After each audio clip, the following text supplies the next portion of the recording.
Hi everyone, we continue with chapter 15 on graphing techniques.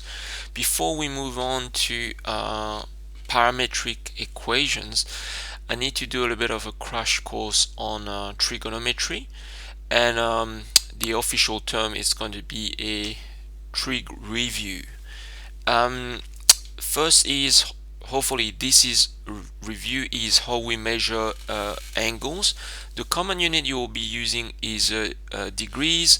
Another one that is going to be more prevalent in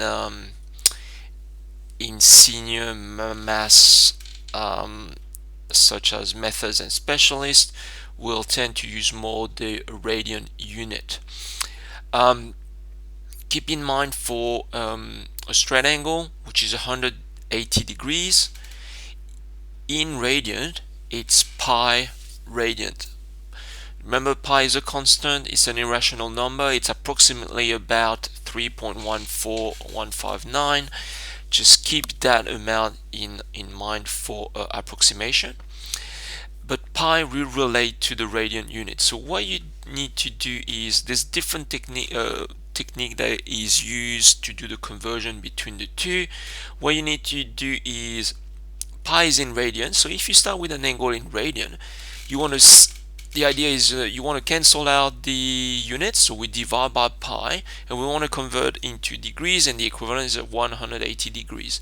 So the conversion between radian to degrees is going to be to divide by pi and then multiply by 180.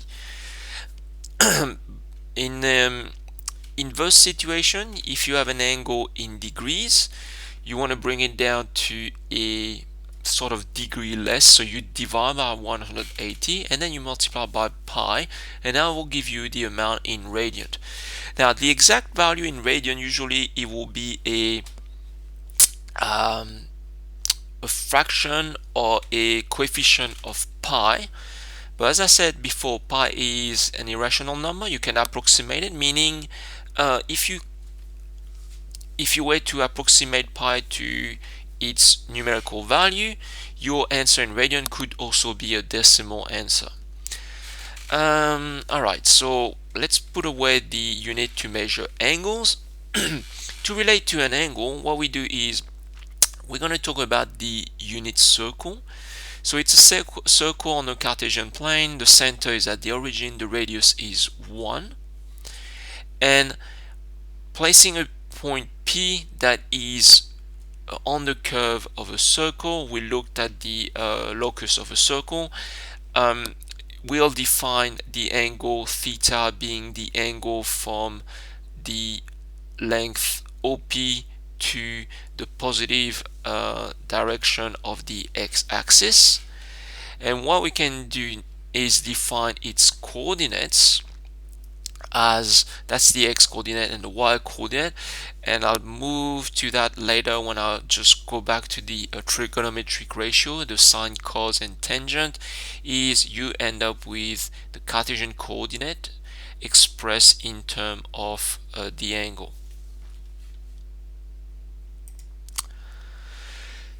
So coming from before is reviewing the trigonometric ratio. You have your right angle triangle. You set your angle theta that you on one corner. You can then label the side being that one being the opposite. The one linked to the angle is your adjacent, and that length opposite to the right angle is your hypotenuse. Those are your trigonometric ratio. From the previous slide, we had the coordinates being for point P being cos of theta and sine of theta. As it's been placed on a unit circle, a unit circle implies when you draw your right angle triangle, your hypotenuse value is equal to 1. So your opposite and adjacent are equal to sine and cos, which what you have here, that will represent the Cartesian coordinate of the point P. Some identity that you will need to know, so that's coming back from your right angle triangle in your unit circle. if your hypotenuse is equal to 1, if you apply your Pythagoras theorem, you end up with having cos squared of x being, or theta being the angle, plus sine squared is equal to 1, or 1 squared, which is the same. Now, with this first identity, if we divide by the whole equation by cos, the first term is equal to 1.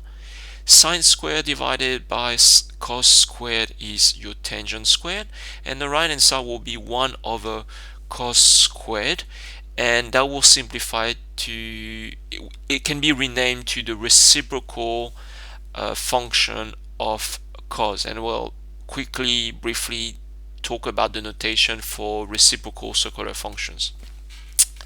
This is an illustration of how it looks like. So on your unit circle, that was your point on the circle. You have your hypotenuse is equal to 1. So cos squared plus sine squared is equal to 1 squared. That's your Pythagoras. Here it's going to be 1. And in red, we can extrapolate that. So 1, using Pythagoras, this side is 1 squared plus tangent squared is equal to 6 squared. So that's another visualization of the second identity. You will see that a little bit later, either in year 12 or in algebra math at university. But those two identities are useful for anything related to a circular movement, and for anything to do with parametric circles and ellipses.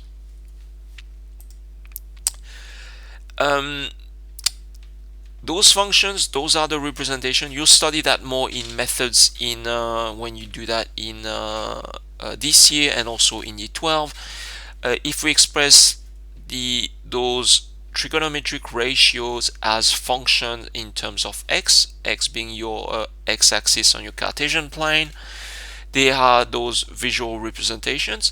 And what you notice is they all have something in common. They are defined to be periodic. So if I look at the peak of sine, I can see that as I move along the x-axis, that peak keeps happening again.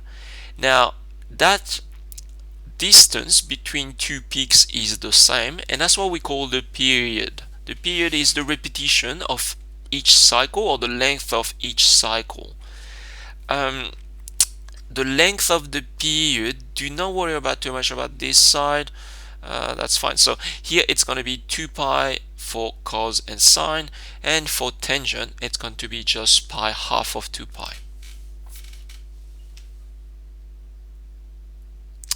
Also, the idea, if you have you do represent your point on the unit circle and you add an angle of 2 pi, what happens is you do a full revolution around your unit circle. It doesn't matter which direction, plus implies it's anti-clockwise, and you returning to the same original point with the same coordinates, hence the cos and sine being the same. Something else, again, part of your crash course, you need to get familiar with your exact values. So theta will, with the angle, we're going to look at what we call the first quadrant. So the angles will be from 0 to 90 degrees, or pi on 2. And there are special angles which are half of 90, that's 45, and you have 30 and 60. They are 30 and 60 are complementary angles. They add up to 90 degrees, which in radian will be pi on 6, pi on 4, pi on 3 in ascending order. And you need to know exactly the sine and cos of those angles. And the same with tangent. Tangent is a little bit easier to get once you know your sine and cos, as the definition of tangent is the ratio of sine and cos. One way to remember the exact value of sine is sine will be increasing. So those are your exact values. Okay. As I move forward, is they all have the same pattern. So what you have to is they have the same denominator over 2. You put a square root on the numerator, and the numerator value will be 0, 1, 2, 3, 4. You simplify it if you can. So for example, square root of 4 and square root of 1 and 0 will simplify to 0, 1, and 2. And what you have is those values simplified. For the cos, instead of you're going to use a similar formula on this side, but instead of going 0, 1, 2, 3, 4, you're going to go backwards. So it's going to be, the numerator will go from 4, 3, 2, 1, 0. Okay?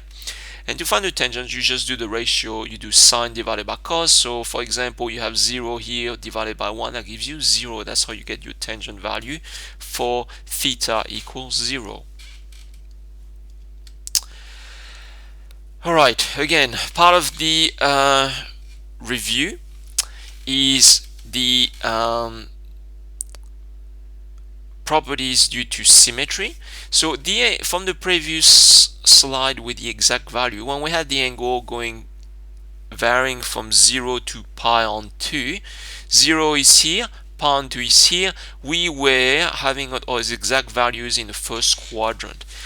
With the symmetry, we should be able to extrapolate those extra values in the other quadrants, but it's not what we're doing right now. What we're doing is from quadrant 1 to quadrant 2, there is a symmetry. What we do is that point of the circle, if we do a reflection from the y-axis and I go over there, I notice the coordinates of that point. If I'm going to express p in two forms, in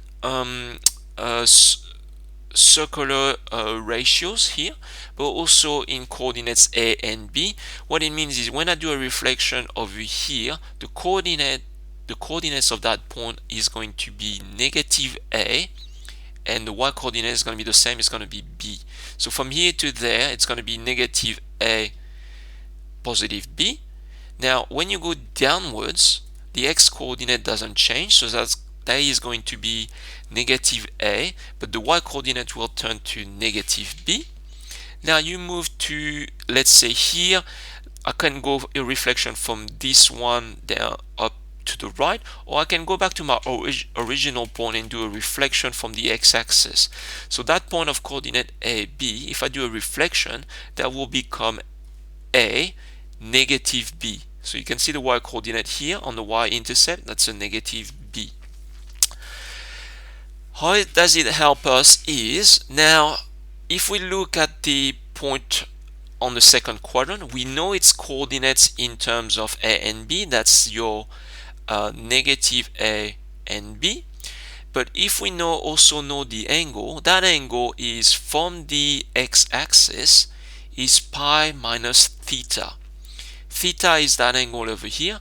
How do we get pi minus theta? Is if I go from the x-axis, I add pi, I'm going to end up to the negative side of the x-axis, which is a straight angle. And then what we do is, to get the minus pi to go back to that point, I just do minus pi, and that angle is the same as that one, as the triangles are similar or congruent. So what we have here is, we know this angle, so the coordinates of that point is going to be cos and sine of that new angle. It's also equal to negative a and b. We know a and b from the first quadrant, so we can write sine negative cos. We do the same with tangent, that's the ratio. And now what you notice is one is positive and the other two are negative. We can do the same with the third quadrant. In the third quadrant, both coordinates are going to be negative, so it's going to be negative cos, negative sine. You do the ratio of the two, that becomes a positive for tangent. On the fourth quadrant, so the angle now is 2 pi minus theta. The y coordinate is negative, so you get a negative sine of theta, and the x coordinate is cos of theta. You do the ratio, that gives you negative tangent. Now, that's a little bit tedious to do, to go all the way doing all that working out to remember the relationship between quadrant 2, 3, and 4 in terms of the coordinates in quadrant 1. So there is a way to remember it, which is going anti-clockwise from the quadrant 1, 2, 3, 4. It's a, s, TC. So at our school we use all students to Craigie-Burn. Okay, and what it stands for is this. A stands for all positive, so cos, sine, and the ratio tangent is going to be positive. Second quadrant S, sine is positive, so you notice your sine of pi minus theta is equal to sine of theta, so it's positive, and the others are negative. Third quadrant, tangent is positive, so tangent of pi plus theta, that's the angle in the third quadrant, is equal to tangent theta, and sine and cos are going to be negative. And with the last one, cos is positive, the other two are going to be negative. So that's it for the symmetry in the unit circle. Let's look at quadrant 4. You notice that you have a 2 pi here, and 2 pi represents a full period for sine and cos, and tangent it's twice the period. So that period, those multiple of the period can cancel out. So that could be sine of negative theta, cos of negative theta, and tangent of negative theta. That's what we call the negative angles on this side, and that will be equal to those. So if I rewrite those without the 2 pi, we get those rules or expressions or equations, formula, sorry, and that's what we call the negative angle properties. So cos of negative theta, which is the x-coordinate, so for those 2 points, P of theta in the first quadrant, P of negative theta in the fourth quadrant, the x-coordinates is the same. The y-coordinates are the opposite, and when we do the ratio, the tangent is also the opposite. Alright, later on in year 12 we will go through the proofing, but the idea is the complementary angle. So you have two angles that add up to pi on 2 or 90 degrees. Pi minus theta plus theta equals pi on 2 or 90 degrees, so they are complementary angle, and you can express that sine and cos in terms of just cos and sine, but just theta. Now the pi on 2 has been simplified. There's a way to prove it, but what you do is imagine you do a cross product. So you move across the sine downwards and the cos across. Those are formulas you need to know for your complementary angle. Now, to get these ones, instead of having a minus, it's a plus, so it's actually theta will be turned into a negative theta and a negative here, and using the negative angle properties of sine, cos, and tangent, we end up with those relationships as well. You can see graphically as well. Those are illustration if you're more of a visual person. Those things you'll see in more detail later on. Reciprocal circular function. So this is a notation. So if you see those functions, the notation sec, what you notice with those functions, pay attention to the third letter. The third letter is a C, and it's the same as the first letter of your circular function. So if you see cosec, it's a reciprocal function. The third letter is an S, so it's going to be 1 over sine of x. The same for cotangent. This one is probably easier to remember, but that's how you remember the difference between sec and cosec. And that's it for a crash course on trigonometry.